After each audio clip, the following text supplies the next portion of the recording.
Hey there, guys. Welcome back to another recap episode of the Buffalo Bills franchise. My name is Color Corporal, and first off, I want to apologize about the random cutoff on the last video. It turns out a security feature popped up onto my laptop, and it wanted me to update my security feature. So that is why it just randomly cut off during our last video. So I apologize for that. As you can see in the top corner there, we did lose to the Philadelphia Eagles 27 to 24. Let us see what went right, what went wrong in our last game. I can tell you right off the bat basically what went right, what went wrong. We are just about halfway through this season, and as you can see, we basically dominated this game here at home, but we could not pick up the win because of all the turnovers that happened on the field today. Josh Allen throwing 3 picks and only 1 touchdown. Threw for 303 yards today and was only sacked once, so this was probably one of his best yardage and time sacked today. He was also a very good percentage complete today for that 69%, but those 3 touchdowns dropped it out of the 70s, unfortunately. So that's what went wrong today, was those 3 picks. What went right today was Frank Gore living on the edge here with 26 yards or 26 carries for 112 yards and a touchdown. He did fumble the ball once. That's not the end of the world. It's Frank Gore. That's Frank Gore is Frank Gore. John Brown finally leads the team in receiving today. 11 catches on 131 yards. Jason Groom coming in second with 7 receptions, 91 yards, and a touchdown. Zay Jones on 5 receptions, 27 yards. Cole Beasley bringing up the pack with 23 yards on the day. Sacks given up, there was only 1 by Tion Dawkins. So today, on his first start, Cody Ford did not give up a sack. So that is exactly what we want to see from Cody Ford. Hopefully he can continue doing that. No sacks given up. The defense played okay, as you can see if you could go back and see the stats today. We definitely destroyed Philadelphia in every aspect of the game except for turnovers. They intercepted our ball 3 times and forced a fumble. So Tre'Davious White leading the team with 6 tackles, along with Tremaine Edmonds with 6 tackles. Shaq Lawson sacking Carson Wentz last game once, and Jordan Poyer picking him off once as well. Ed Oliver coming up with 2 tackles for losses, probably on Nakeem Hines there, and Harrison Phillips also getting a sack. Stephen Hauschka making all his extra points and his field goals today, obviously. Corey Borrelone there getting a blocked punt that was blocked on him from the sim, so not exactly want to see, but everybody gets one. So that is it for the stats for that game here today. We will look at the X factor here, and we will not get it. Well, we did get it, but we didn't get it because we lost to the Eagles. Frank Gore did rush for all those 1 touchdowns during that last game. So that is good to see that Frank Gore can still do that. So let us scout some players here, and then we will advance the week, do some training, and upgrade our players. So let us look at our right outside linebackers for our run stopping abilities here. Keyshawn Cooper, little over jealous there. Kinder there, also overrated. Sam Hackett, also overrated. Reuben Austin, overrated still.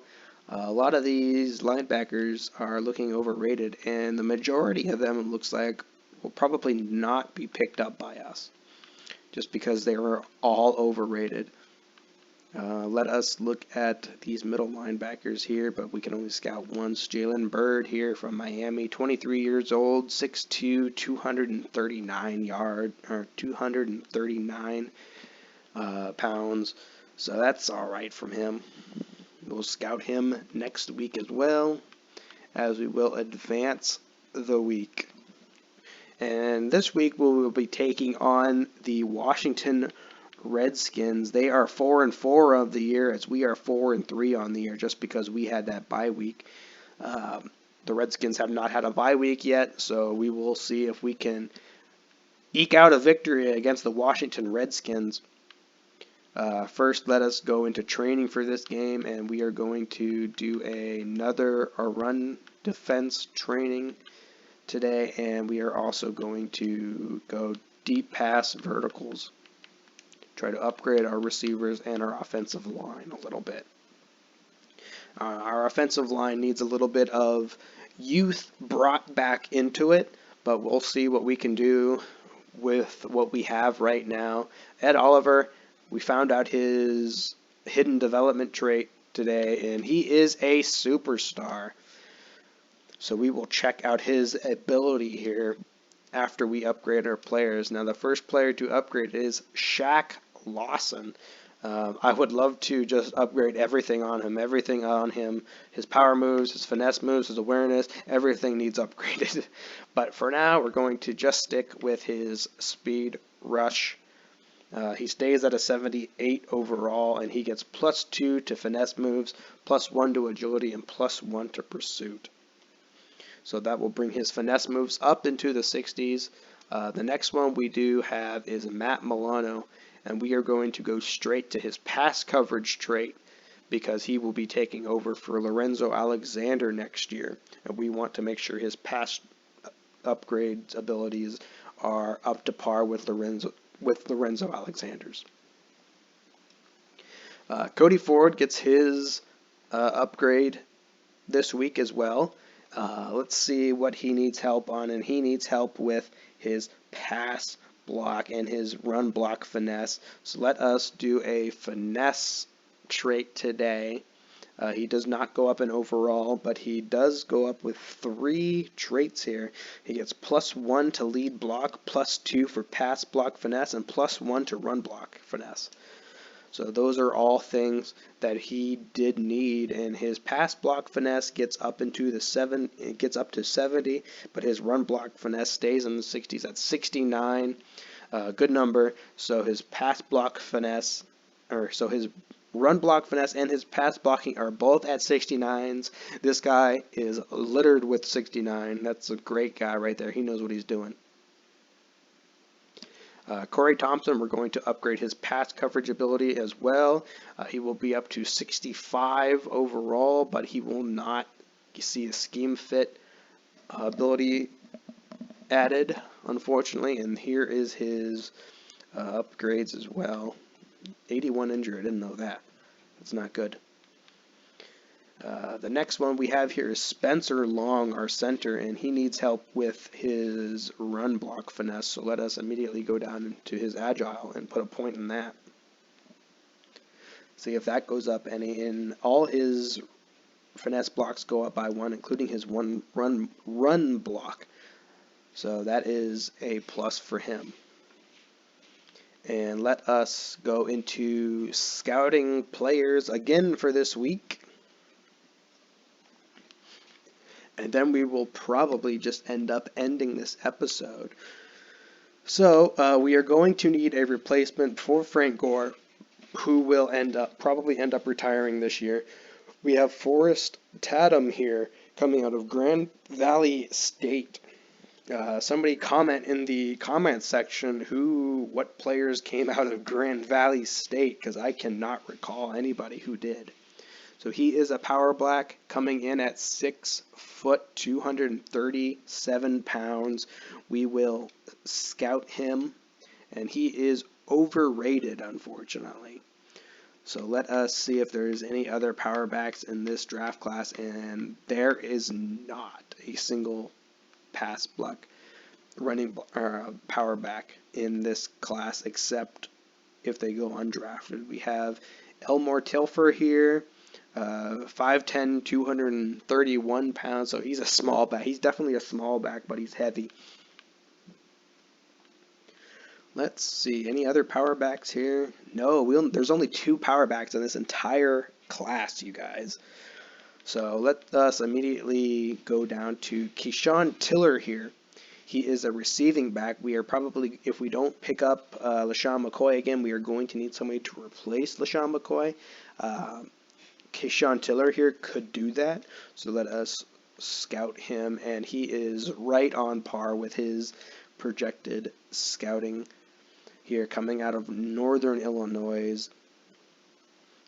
Let's see, who else? We have Quentin Bailey here as well as a receiving back. I always like one receiving back on our roster if it is possible, but he is a little bit overrated as well, not too much. Let us go back to our middle linebackers and scout the rest of Jalen Byrd, and we're also going to scout Juwan Wheeler here. Might as well do Pray Andrews here as well. And we can't do Nick Melvin, but we will do Nick Melvin and Lincoln Blair in another episode. So let's go check out Ed Oliver's superstar ability. Now, superstar abilities change every once in a while from every time you get them an upgrade, they'll change. So I kind of like that. It won't be the same superstar ability trait from, if I was playing a different Bills franchise and I had Ed Oliver, it might not be the same for that one as it is for this one. So let's see his ability, and it is under pressure. Defenders with this ability can apply pressure to the quarterback from a greater distance. So that is good to see Ed Oliver have that, as we will try to maybe even get his power moves up into the 80s so he can get that, power moves down pat real good. All right, guys, that is today's episode for the Buffalo Bills franchise. I will see you guys in the next episodes. Stay safe out there and be kind to one another.